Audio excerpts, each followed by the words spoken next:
All right, welcome everybody to another edition, our third weekly edition. Is that right? Third? Legal Tech Week, Journalist Roundtable, in which our panel of legal tech journalists discusses the week's top stories in tech and innovation. I'm Bob Ambrogi, publisher of the blog Law Sites and the podcast Law Next. And our panel this week consists of these people you see in front of you right now. And we can all go around and introduce ourselves real quickly. Joe, how about you? Joe Patrice from Above the Law. And I guess if we're naming podcasts, the Thinking Like a Lawyer and right now anyway, the Above the Law COVID cast, which is our repository for COVID and the law news. Caroline. Hi, Caroline Hill, editor of Legal IT Insider, aka The Orange Rag, and using one of my children's headsets, which makes me sound like I'm doing heavy breathing apparently, so apologies for any noise interference. And Molly. Hi, Molly McDonough, longtime legal affairs editor and writer. I write right now at a blog called A Just Society that I'm building, and excited to be here. And last but not least, Nicole Black. I am the legal technology evangelist with MyCase practice management software, and I frequently write about legal tech issues on ABA Journal, Above the Law. I have a daily record column, and the MyCase blog as well. And if you've watched this before, you know that Zach Warren has been part of this panel as well from Legal Tech News. He is not able to be with us today because he actually has to work, I guess, which is, I don't understand doing that on a Friday afternoon. But yeah, no, it's surprising. He has to work on the Friday of a 3-day weekend. No kidding. Right. It doesn't. There's nothing suspicious about that at all. Yeah. And for those of you watching this on Zoom, go ahead and ask us questions. We will be watching that, and I think we are also broadcasting on Facebook Live, as I understand it, and you can try and message us there as well. So first off, I was actually going to start off with a sort of a correction to something I said last week, because when we were talking last week about actually, it was Zach's story. I think we were talking about legal tech in India. And I made a comment about legal tech in Russia, where I said that my understanding was that most of the legal tech companies there had some sort of government funding. Well, of course, we had somebody from Russia in the audience who was quick to email me and tell me I got that wrong, that in fact, most of the investment in legal tech in Russia comes from private investment. There is some government funding there. And that came from Holger Chaiga, who's a legal tech, kind of a journalist, entrepreneur, conference organizer in Moscow. And he also pointed out something else interesting in relating to some of the stuff we were talking about last week, and I'm sure we'll be talking about again today, which is that the courts in Russia have actually had video conferencing capabilities for a number of years. They primarily use they operate on a tech platform developed by this company Pravo.ru, or in the United States, they do business as Case.one. And it's had video conferencing built in for years. So when Russian judges had to start working from home, it was a much more seamless transition. So there we go.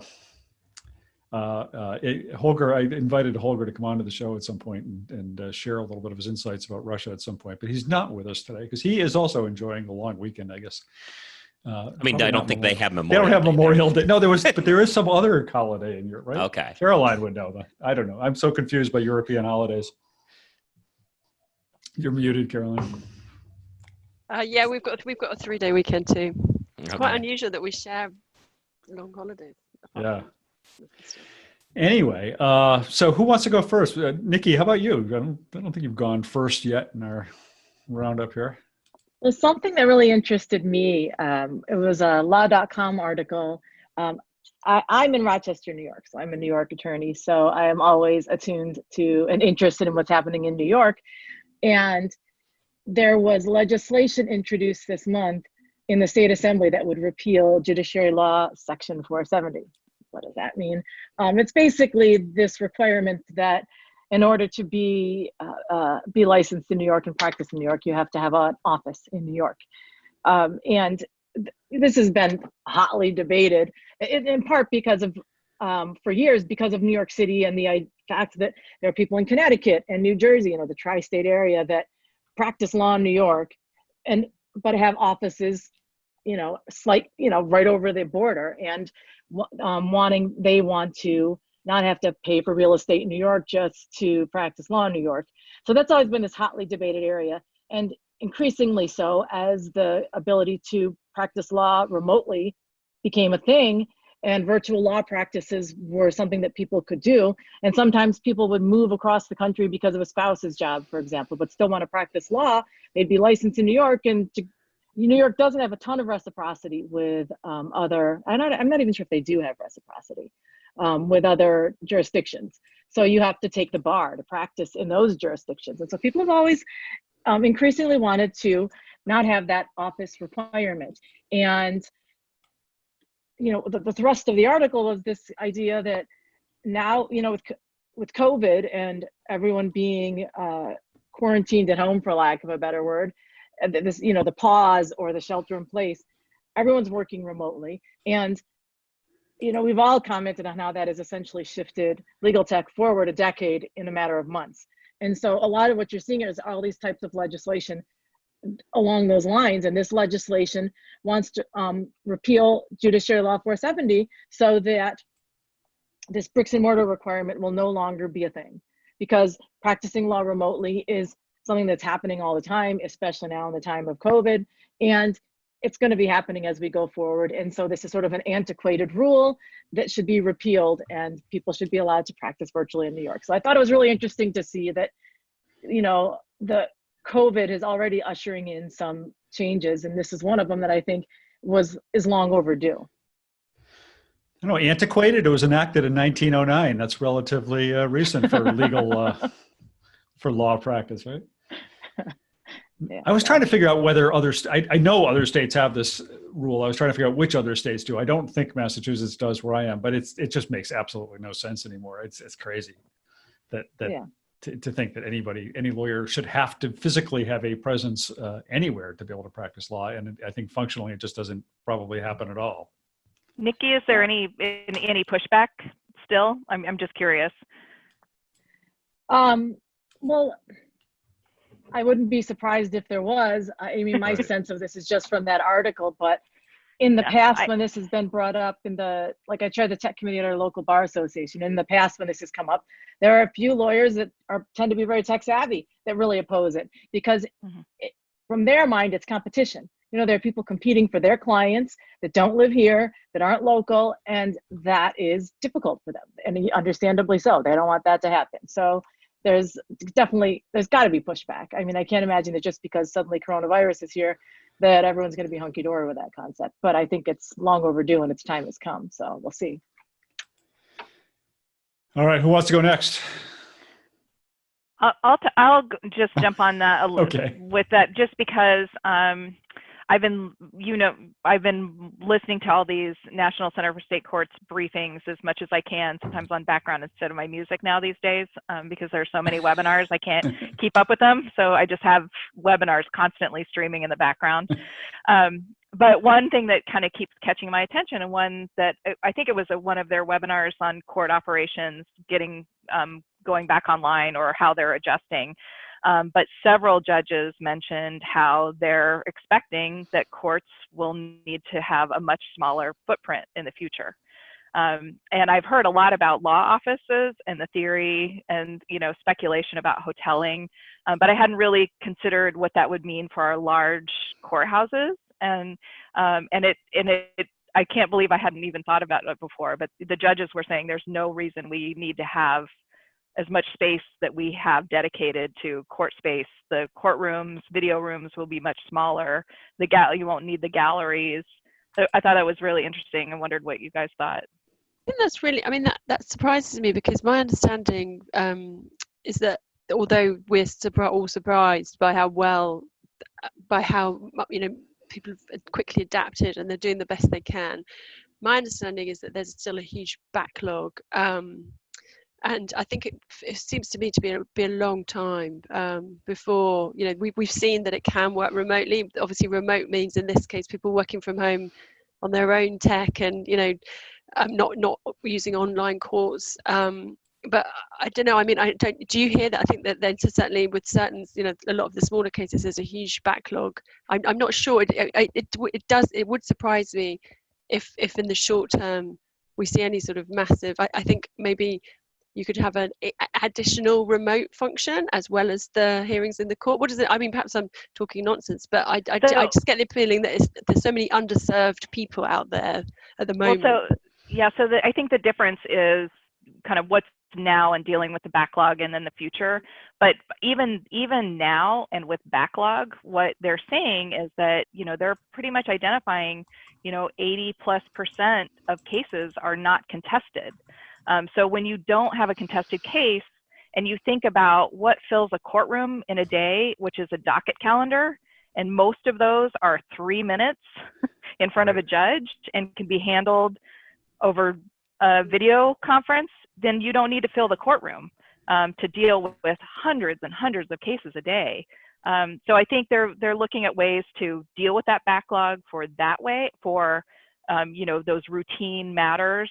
And I was kind of surprised that, you know, these judges, all of them are saying, we're not going back to the old way of doing business because we've found these efficiencies. It doesn't make sense.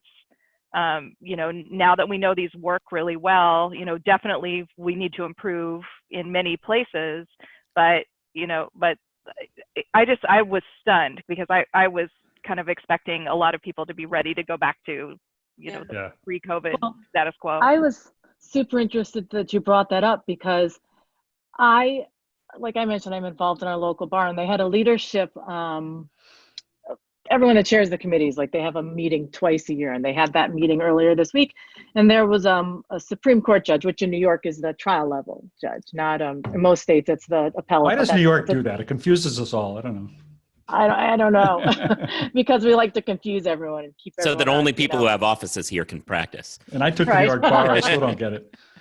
But there was a judge there who, I think he chaired some sort of commission, which is why he was on this Zoom meeting. But he said exactly what you said, and I was so surprised to hear this coming out of his mouth, because I don't, think of the judges that I encounter on a regular basis as being particularly tech savvy is not the word, just willing to adopt tech. You know what I mean? I've never gotten that impression from the vast majority of judges I encounter. I've interviewed a few that are, but most of them don't seem to be. And he was saying, mirrored exactly what you said, you know, that they are, now that everyone's Zooming, as you refer to it, you know, that the convenience is incredible. And things are not going to go back to normal after this. There are all these opportunities for efficiencies. And I was so surprised. And he said, you know, we're now practicing in 2030 because of COVID. And I was so surprised to hear, and no offense if he sees this, I just was so surprised to hear him saying these things. I was thrilled, you know, but it was exactly what you were saying. And I mean, I think that there must be a bunch of judges talking and they're all convinced of this and convincing each other, because it's almost like word for word what you were saying. So But isn't the concern, like my concern would be with the local politicians looking for kickbacks and bloated construction projects? Like, what do we do without courthouses to, you know, allow every corrupt politician to get their name on something? Like, I don't know how that gets solved with that. There's always sports stadiums. Yeah, pressing I guess issue. that. The one thing I did, I think at one point we were going to talk today about a jury trial that was being conducted by Zoom, but this raises sort of a separate topic, and maybe we can talk about that next. But there are certain proceedings that should be conducted over Zoom.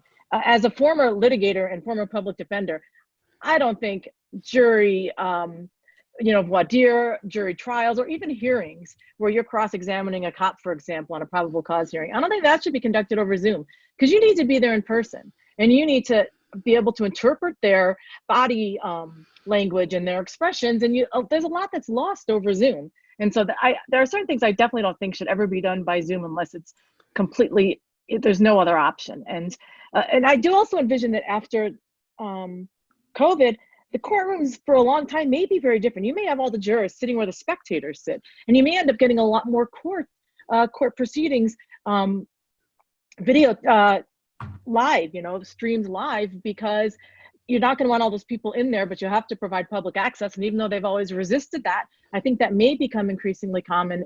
Just one more change that's happening. So it'll be interesting to see when we sort of end up on the other side, what things are going to look like. I do think, sorry. Go ahead. No, go ahead. Oh, sorry. Go ahead, The courts have been set up. It's fascinating when you look at the way they're set up, and to be deliberately imposing. You walk in and they're deliberately intimidating, and the judge is up here, and that's not an accident, and it's all, there's a deliberate construct, which I'm very much a fan of becoming more remote and online. I think it's long overdue. So I don't want to sound like I'm hankering after the old-fashioned traditions, but it'd be interesting. I think, Nikki, you make a really interesting point about there must be some cases where it's really appropriate to be in the bricks and mortar, and then for a lot of cases actually it will improve access to justice if we can do more remote, because it means it's more accessible for lots of different reasons. But it is interesting. Sometimes you do need, I'm a former litigator myself, and sometimes there's no way of replicating that experience, I think. Yeah, I was just, go ahead. Well, I was just going to say that the judges don't dispute that, but they're saying that they're spending, for the 83% of the cases or whatever, they're still spending time and taking docket time on a calendar that never materializes or that's wasted. So none of them dispute that there needs to be in person in many cases, but this will give them more time to devote to better quality for those cases, less time constraints for the others that don't need all this in person. And the other thing that I found fascinating with this, to your point, Caroline, is that many of the judges are saying that children and other witnesses are much more apt to speak and to be more comfortable in this format. And they're reporting that the witness experience is better in many types of cases, I guess. And one of the judges in one of the calls I just listened to said that that people are showing up more on time. They're not having, I don't know if it's partly because they're having fewer cases. Well, I've talked before about my new favorite judge is this Judge Schlegel down in Louisiana, who sort of jury rigged this whole online court system down there. That's really cool. But one of the points he makes is that there is so much inconvenience to litigants and lawyers in these, these motion calls or these hearing calls where you show up at 8:30 in the morning or 9 o'clock in the morning, and you might sit there all day waiting for your case to get called. And so he's got it set up so they use text messaging and video. So, when, you get a text saying in 5 minutes, your case is going to be called. So, to get online, and you could be at home, you could be going about your day. And, especially if you're a pro se litigant who may, might have to arrange childcare, have to figure out, maybe you don't have good transportation to get to the courthouse. Maybe you live 50 miles from the courthouse. It just makes so much more sense to do this. But anyway, so Joe, this kind of ties into the story you were looking at this week too. Yeah, there was a survey that the National Judicial College did of their membership, which is bunches of judges, and it turned. They asked the simple question: what platform do you all like? And as it turns out, everyone likes Zoom. That shouldn't surprise everybody, but what was a little surprising is how dominant Zoom was. Almost 50% of respondents chose Zoom. Everyone else was divided among every other option.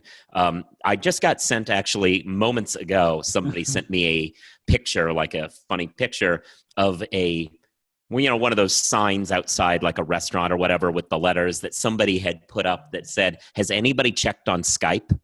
And poor Skype. Remember when they were a thing? And now they came in second in this poll, but a very, very distant second, something like 20 some odd %. So I had this. Oh no, actually no. WebEx was second. Skype was WebEx even was further. Yeah, Skype was third. So I had a conversation with the CIO on camera, did an interview, and I said about Zoom that they're a big litigant firm. I said, we've obviously written and talked amongst our group as well about the security concerns. And I was saying, what have you said in terms of, addressing that? Because obviously some of these court cases are highly sensitive. And he said, well, that's what the courts are using. And I've said to the partners, you either do this or we go bust. Sorry about the noise. And he was like, that's what it's because, as you say, that's what everybody's using. And he's like, well, and also we talked about how you have to assess the risk and actually, it's really got to be a sensible decision-making process. And obviously there may be some issues where actually they have to go, this is so super sensitive and confidential that we really can't be doing this on Zoom, although Zoom have improved a lot of their security functionality recently with 5.0. But no, it's fascinating. Yeah, I did wonder when I saw that judges survey whether the question could also have been put as, which video conferencing service have you even heard of? And if that's part of the reason that Zoom got so many votes. I mean, everybody's suddenly heard of Zoom, and I think if you asked a judge to name 5 video conferencing platforms, they probably couldn't come up with anything more than Zoom and Skype. I was wondering about. I mean, so Skype. I see Greg Lambert just commented. Skype got acquired by Microsoft, where products go to die. But they just yesterday rolled out, or this week rolled out, a sort of a new. Some major improvements to Teams, which is, you could also debate the merits of Teams for a long time, but it seemed to take a lot of the best features of Skype and move them over into Teams. And I think one that could be perhaps valuable for lawyers eventually is, if I understood it, you can, if you're having a video conference like this, you can isolate the different video feeds and pull them out separately and edit them separately and deal with them separately. So if you're actually trying to create an official record of a court hearing, that might be a powerful tool to be able to isolate the different feeds instead of just having this mashup like what we're seeing now, and be able to work with those. I don't know.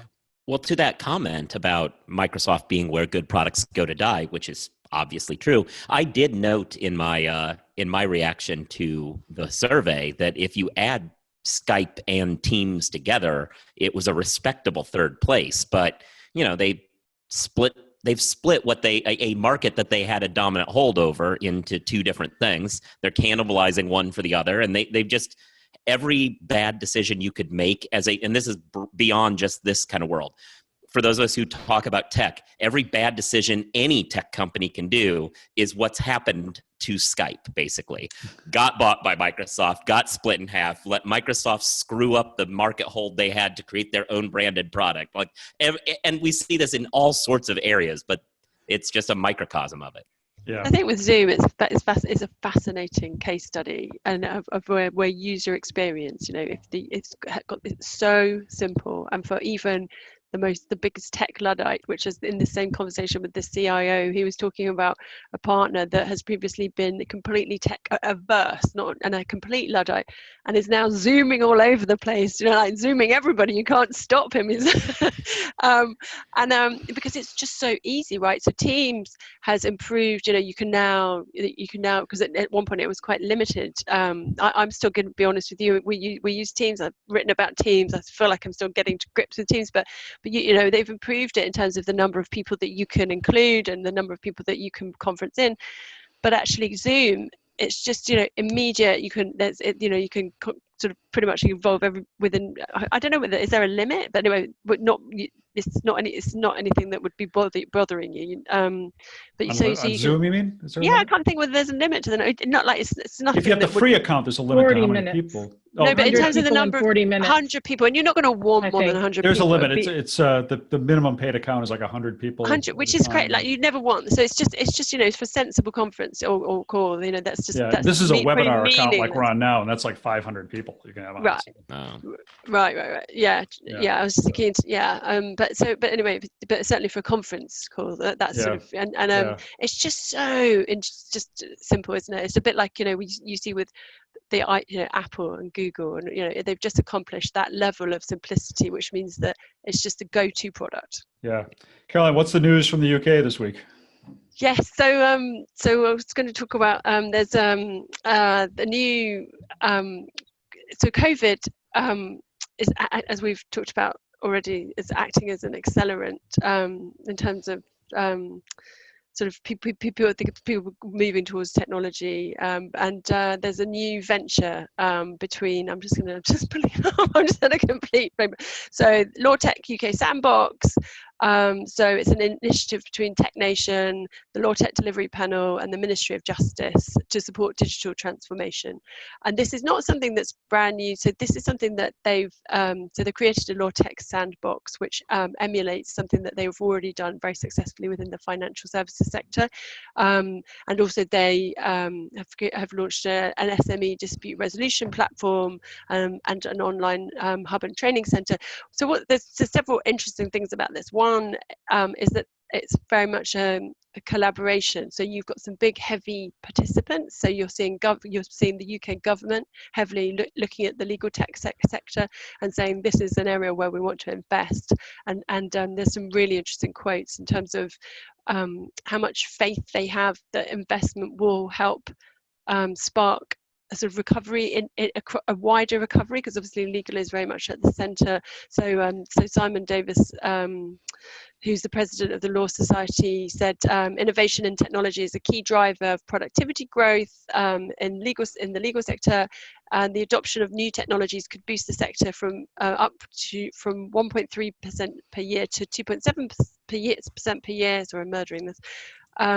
It's sort of looking, it's just the faith that they have that investing in technology is going to have this much further impact, and there's some really big heavy hitters involved. And certainly I've been looking at the regulatory sandbox in the financial sector, which enables people to sort of play much like sandbox. We all know what a sandbox is. People can come and play around, test products, reduce time to market, identify customers. So it's a really, it's a really big initiative which a lot of people are excited about. Yeah. So what do you think is likely to come out of it? Well, this is the thing, right? So I think it's I think it's a space for the honest truth. Don't know. A lot of people are really, it's just like, Loophole. We talked about Loophole last week. Yeah. And I was like, I don't actually really understand it yet, but it's kind of, I think it's almost like a statement of intent as much as anything at the moment. And I think that it'd be really interesting to see. I don't know if anybody listening in has got any thoughts. I don't know at the moment, but I think it's a statement of intent. It's a massive investment by the government, which if you look at what's happening in Singapore, I mentioned this last week, I think sometimes in areas where they're making the most headway, there's government investment. And this is certainly, we're starting to see that. There's the SRA, the Solicitors Regulation Authority is involved, the Law Society is involved. So you're sort of, I think where you've got that collaboration and creating a sort of space, so investment, and this online dispute resolution hub is interesting. So Nikki was talking about, obviously kicked us off on that topic. So it's an alternative track, a fast track to resolving disputes online. So that you don't have to go through. So for certain, I at the moment that we're light on detail, but so it's for smaller cases where it's another way of pushing it through, where you don't have to go through the whole full court process, so that you can resolve debts and that kind of thing. Which obviously we need much more of that, because there's businesses are spending a fortune recovering money when it's unnecessary. Yeah. But maybe next week I can find out. So it only came out yesterday, and to be honest with you, this week has been a challenge in terms of having children at home. It's Mental Health Awareness Week. Can I talk about that? I'm not sure you're qualified. Can I talk about how this week has gone personally? But so next week I'll have a lot more detail. But maybe, and if I do, I'll report back if there's anything interesting. Yes, but it's Friday. It's late Friday at London, so your mental health is probably a lot better right now than it was. It's not been a good week, is all I can say. Well, I'm gonna talk about a story that's not sure it even qualifies quite as a legal tech story, but a cautionary tale anyway about an email scam, a pretty common email scam, and I'm kind of surprised that people are still getting pulled into this, because it's the one that I think anybody who's a lawyer at least gets a lot of these emails saying, hi, I'm coming to you from somewhere in Europe, and I just happened to pick your name out of a hat, and I've got this really great deal, and I need to hire a lawyer to help me handle this deal. And all you got to do is process this check, and you can take your fee right out of the check and send me the proceeds, and everybody will be good. I think what's interesting about this case is it happened to a Massachusetts firm, a Boston firm. It's a pretty prominent firm. The founder of the firm is, former president of our state trial lawyers association, our state bar association, somebody very well known. Some of the lawyers in the firm are very well known, but this was the scenario where they got supposedly a client in the Netherlands who wanted to hire this firm to just basically handle the sale of some heavy equipment in the U.S. And they had supposedly somebody who was representing the buyer was going to deliver a check. They get a check by overnight mail. They deposit the check. Because it goes into an IOLTA fund, the IOLTA fund's clear right away in Massachusetts. I don't know if that's true elsewhere, but there's no hold on IOLTA accounts. So the funds are cleared right away. They actually gave the lawyer a separate check for his retainer fee of $3,000. And the lawyer gets an email from the supposed overseas client saying, okay, please wire the funds to these accounts in Cambodia and Hong Kong, even though the seller is supposedly in the Netherlands. Meantime, the retainer fee check bounces, and that doesn't apparently raise any suspicions whatsoever with the lawyer, who instructs his bookkeeper to wire this money over to the Netherlands, to Hong Kong and Cambodia. Which they do. Later that night, like around midnight or something, the bank gets suspicious and notifies the law firm the next morning. They immediately try and retract the transfer of funds, but it's too late. It's already in the hands of whoever picked it up. So the law firm decides they're going to sue the bank for processing this payment and following their instructions. And the Massachusetts Appeals Court this week issued a decision saying, sorry, you screwed up. If anybody has a responsibility to know the client and to perform some due diligence on the client and the transaction, it's the lawyer, it's not the bank. And you lose. So the bank, the law firm is out for, $300,000 that it thought it was sending off to the supposed client. So beware of those emails. They should have banked with one of those banks that has established reputation for ignoring customer requests, because then they could have had something. By the time Wells the Fargo bank got or around whatever, to doing it, yeah. I think the difficulty is the scammers are doing such a good job at coming up with all these variations on a theme. Mm-hmm. I'm constantly hearing about, both locally and in articles nationally, but from local attorneys, all these different attempts and different ways to kind of finagle their way in. And they do so many things to make it sort of the social engineering to make it seem believable. And these unsuspecting attorneys who are just practicing a mile a minute because they're so busy are just kind of moving things along and processing things. And they have a lot of pressures, and this seems like something falls in their lap that seems super easy, which should be the first clue. But I just feel bad. It's the wild west out there when it comes to scams now. So I was speaking to somebody about, because obviously pen testing, so there's obviously that's so important, and there's, with COVID, it's been so much more, these very clever, as you said, emails, and they're getting, they're so easy to fall for, but I think that you just have to keep sending them and testing your firm, and just keep, like one of them has been around COVID support. So I was speaking to one firm where they're sending employees, COVID support, you're entitled to this benefit or whatever, and all sorts of, really topical emails, but it's just a nightmare, not falling or differentiating for us. Yeah. The one thing about this particular case, I will say that maybe this is sort of in the law firm's defense. I Googled the name of the supposed client and the name of the supposed company. I mean, the name of the company was like Big Machinery. And I thought, okay, that raises questions. you Google it, there is a company called Big Machinery in the Netherlands. At least there appears to be. Now, what you can't tell is, websites. well, that's what the thing is. It appears that they created a website because it all dates from around the time the scam was happening. And I even found a newspaper article from some supposed, again, that could have been made up. It was like a news article on a website about the CEO of this company. If you just sort of said, okay, this is my due diligence, I'm going to Google this company, and you find this stuff, it could pretty easily mislead you. So you really got to do some better checks than that.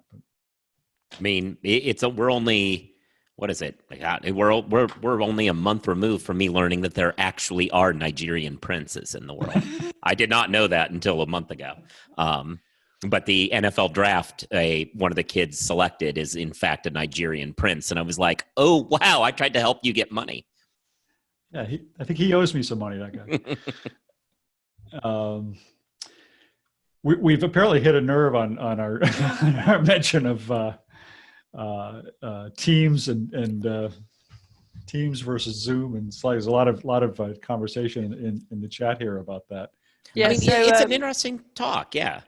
So just picking up Greg's point, just to follow up on Zoom, has anyone asked how many firms have blocked their attorneys or staff from using it pre-March? I think it shows products don't necessarily need to be made by lawyers to be useful to lawyers, just in terms of the blocking. So, and I just replied in the chat. So Mishcon de Reya in the UK has taken the step of banning it for client matters, but most of the firms that I've spoken to have not banned it, and actually a lot of them are very actively using it, not all of them. And actually speaking to GCs, I think I might have said this before, sorry if I'm repeating myself, but GCs say that actually a lot of lawyers still use telephone, but actually I was speaking to a lot of the really big firms are very actively using Zoom. What's interesting is it's the corporates that have banned it, but yeah, anyway, Greg, so that's Well, I think it's also, I mean, what you said earlier about Zoom being an interesting case study. Zoom did an amazing job, I think, of responding to some of the initial negative reporting about its security features. I mean, they basically said, we are going to just put a halt to all, feature development and everything else for the next month or two, while we just focus on beefing up the security of our platform and making sure our platform is secure. They've done a good job. And that's where they put all their effort. And they appear to have done it. If I'm no security expert, I haven't tested it, but based on what they continue to be putting out in terms of releases and upgrades to the platform, they've really put a lot of focus on that. I mean, they managed to get Zach banned from this. So that guy who kept bombing it every week. That's right.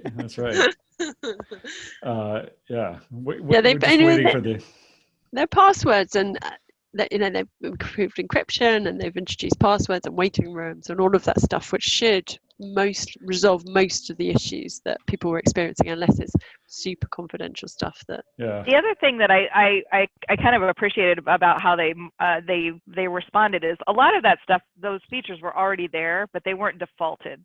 So, longtime users of Zoom already knew how to use the passwords and the waiting rooms and some of that stuff, but they weren't set when they opened it up for free for everyone and marketed that. They didn't reset the defaults for more secure. So, but they didn't complain. They didn't say, well, we've always had this. They just changed it and moved forward instead of spending a lot of time trying to defend themselves. I thought that was smart. Yeah. And somebody else has asked earlier whether it makes a difference whether you're in the United States or somewhere else in the world in terms of Skype. They say my friend in Germany says Skype is bigger there, and that's what she uses. I mean, Caroline is our representative of the rest of the world. It's Zoom. Everyone's Zoom it. Yeah, everyone's zooming. I mean, it's like Eurovision Song Contest. Hello. What about WhatsApp? I mean, a lot of people are just using WhatsApp, right? Yeah, true. Not so true. I mean, but that seems to be more in social. So I live in WhatsApp socially, but not really with.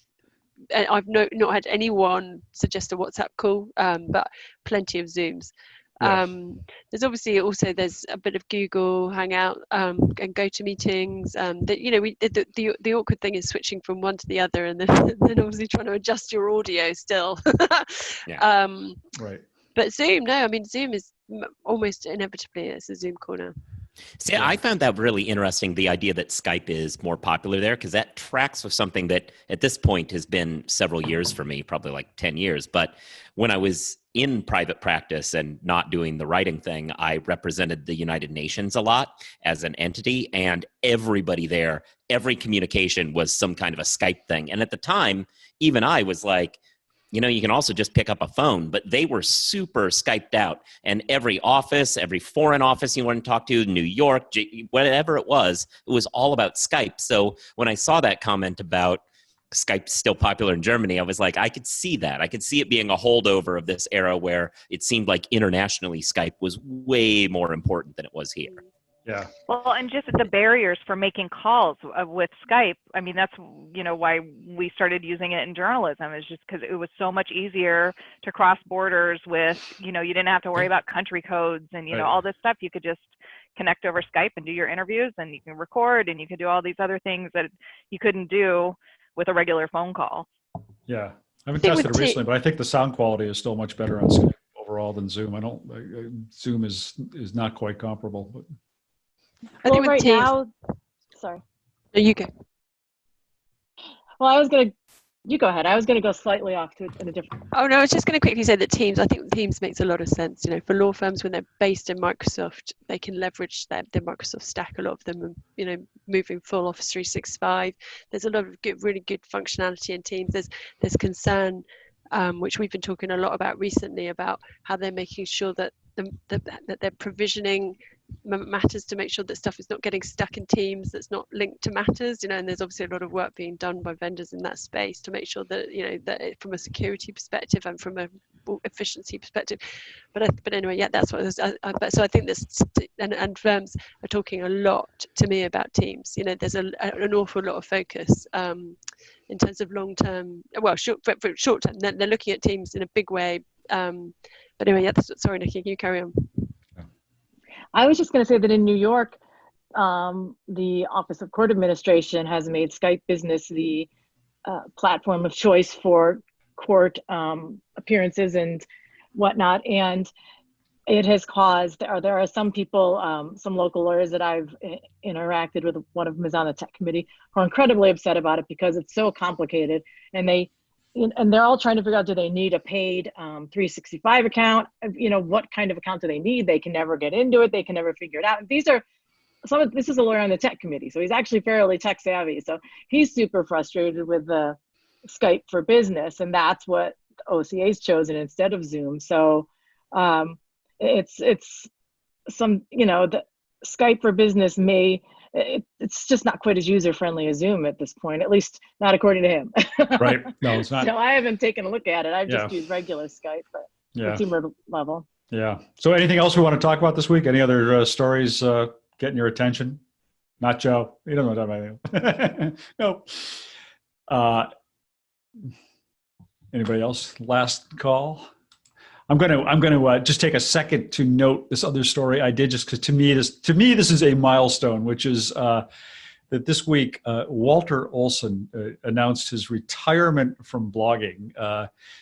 Walter was literally, as far as I can tell, the very first legal blogger out there when he started in 1999 writing his blog Overlawyered, and I think he has written it, you know, almost every day, if not every day, pretty much ever since. I mean, he's been a prolific blogger. I think he's slowed down a little bit over the last couple of years, but 21 years of blogging, and he's you know, he doesn't blog about legal tech. He blogs about other stuff, but it's a legal tech milestone in the sense that in 1999 nobody had any idea what the heck a blog was, except a few people, and so.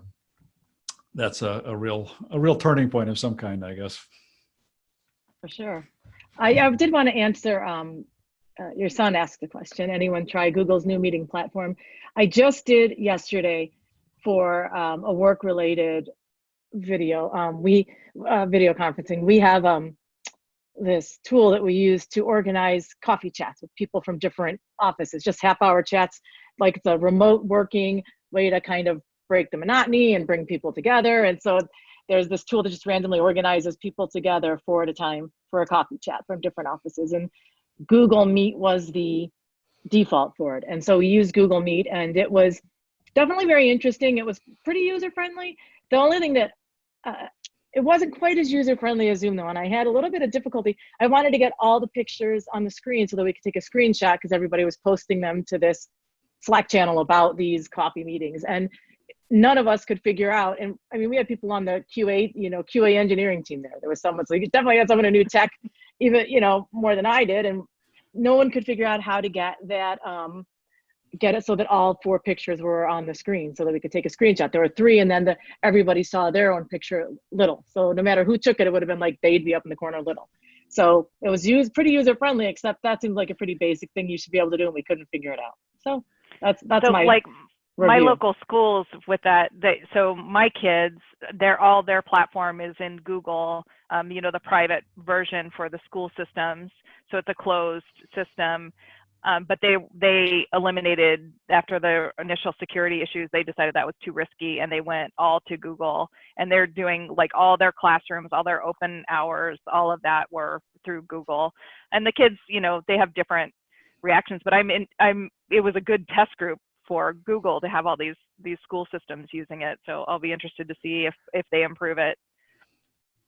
Yeah, mine's the same. My son, well, I've got one son doing Google Hangouts and one doing Teams, and the Google Hangouts, it's amazing. It's like having classroom at home, and he's pretty self-sufficient. They literally have lessons all day. It's incredible, actually. We just got to figure out which one stole your microphone. Yeah, it's the other one. It's the other one. But, yeah, I mean, so there was a question which maybe we can address next week from Samina, talking about how much in terms of if Big Law embraces hoteling, shared offices, remote working, how much of a savings will this be on law firms' costs, especially with expensive? I mean, it's going to be a lot, right? So firms I think we've mentioned this before. Firms are definitely going to be cutting down. I don't have a sense yet of what that will mean exactly in terms of costs. I don't think anybody knows yet, but I think there's no question that law firms are going to cut back on their physical footprints going forward. I think they've all discovered they just don't need all that space. It just doesn't make sense, and that's a huge cost factor. So, yeah, 100%. I learned from a bar association meeting that a lot of the managing partners of larger firms, someone had been on one of those calls, are putting off coming back to the offices through June. Kind of like more enterprise level companies are. And I think that I suspect that some of that, in addition to the liability issues and also not wanting an entire office to get COVID and then they lose half their workforce for weeks on end, like they don't want that to happen. But also, I suspect it may also be, there's a lot of maneuvering in the background to renegotiate leases, to downsize a little, because they now have a sense of who can work remotely efficiently. And so it'll be interesting to see. There's so many things. I can't wait until this COVID thing's over for so many different reasons, but from a legal tech perspective, I can't wait to see what it looks like on the end, just in the legal industry. But I have to say, it was Mental Awareness Week in the UK this week, and I was surprised that there weren't more people coming to me with stories, or perhaps that's not a bad thing. Perhaps that means they are actually doing stuff rather than doing it by press release, which, if that's the case, I'm all for that. But I do think that from the people I speak to, it's getting very wearing for a lot of people trying to sort of, maintain that, we're several weeks in, and this week particularly for a lot of people, for whatever reason, seem to be with people with kids at home. There's sort of, obviously we all know there's a roller coaster, and that sometimes you think you're winning and sometimes you're definitely losing, but this week I think maybe it was because it was mental health awareness, people, and maybe subconsciously people were raising it with me personally, but yeah, I think it's going to be. I think that there needs to be a lot of efforts, and people are looking after their employees' mental health. But this isn't going to. I don't think we're going to be going back to the office anytime soon. So I think that's something that people need to keep focusing on. Yeah, Samina points out in a comment that a lot of firms have always used fancy big buildings to impress clients and opposing counsel.